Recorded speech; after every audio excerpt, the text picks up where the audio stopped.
damage to roofs, windows, and vehicles will occur. Tree damage is likely.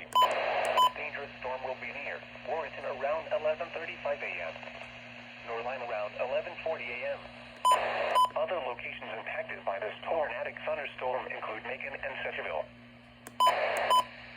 Move to a basement or an interior room on the lowest floor of a sturdy building. Avoid windows. If you are doors in a mobile home or in a vehicle, move to the closest substantial shelter and protect yourself from flying debris. Repeating, warning has been issued until 11:45 a.m. for the following counties in North Carolina: Franklin and Warren.